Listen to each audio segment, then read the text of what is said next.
রাজনীতি করার জন্যই দয়া করে ধর্মকে আপনারা পুঁজি করেন না। ভাইরে, কখনো কেউ আমরা শুনেছি জামাত ইসলামী বাংলাদেশের অমুসলিম শাখা অমুসলিমরা কিভাবে জামাত ইসলাম করে? এটা আমি প্রশ্ন করে গেলাম, আমাকে একটু বুঝাবেন। দিনের কাজ কি?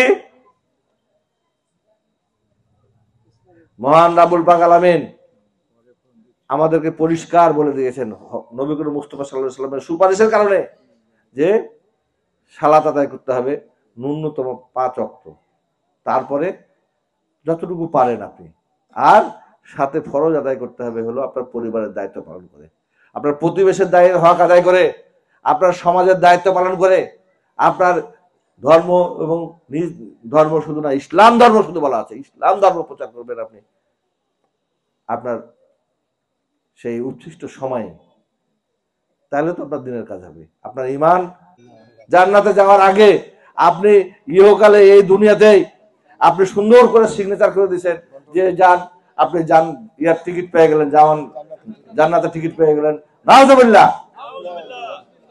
আমার মায়েদের বন্ধুদেরকে তো পিয়ার পদ্ধতি গিয়ে বোঝাচ্ছেন না যে 100টা ভোটার থাকলে আমি যদি 20টা ভোট পাই আমি 2টা সংসদ সদস্য পাবো, সেটা বুঝাচ্ছেন? কেন বুঝাচ্ছেন না? কারণ হচ্ছে ওটা সমাজে অচল, জাতির কাছে অচল, দেশবাসীর কাছে অচল, দেশবাসী সব বুঝে না। কিন্তু আপনারা ধুপু জল পাকাচ্ছেন ঢাকাতে ও নির্বাচন কমিশনের কাছে, ওই হচ্ছে প্রফেসর মোহাম্মদ ইউনূসের কাছে, নির্বাচনকে বিলম্বিত করার জন্য। সেটা আমরা জানি। আপনি ভোট করবেন না, প্রার্থী দিয়ে দিয়েছেন কতদিন আগে, শুধু পার্লামেন্ট প্রার্থী দিয়েছেন, উপজেলার প্রার্থী দিয়েছেন, দেখেন না? হ্যাঁ, এই ইউনিয়নের প্রার্থী দিয়ে দিয়েছে, আরে ভাই মেম্বারের প্রার্থী দিয়ে দিয়েছে, আর বলে যে পিয়ার পদ্ধতি ভোট করবো না, অথচ প্রতিদিন ভোট চাচ্ছে।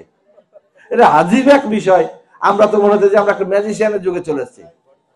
তো এখান থেকে আপনাদেরকে শিক্ষা অর্জন করতে হবে, এবং এই সমস্ত যারা রাষ্ট্রের সমস্ত বিষয়গুলিকে বুঝেও ওই ফ্যাসিস্টদেরকে বাংলাদেশে প্রত্যাবর্তন করার জন্য, নিয়ে আসার জন্য যারা ওই আবার অপশক্তির সঙ্গে হাত মিলাচ্ছেন, তাদের থেকে সাবধান থাকার জন্য আমি আপনাদেরকে অনুরোধ জানাচ্ছি। এবং আগামী বলতে আপনারা সাবধান থাকবেন, আপনারা সাবধান থাকবেন, এবং আগামীর ভোট যুদ্ধে তাদেরকে যদি শিক্ষা দিতে না পারেন, তাহলে আগামী দিনে আমাদের জন্য কি অপেক্ষা করছে সেটা আল্লাহ পাকই ভালো জানেন।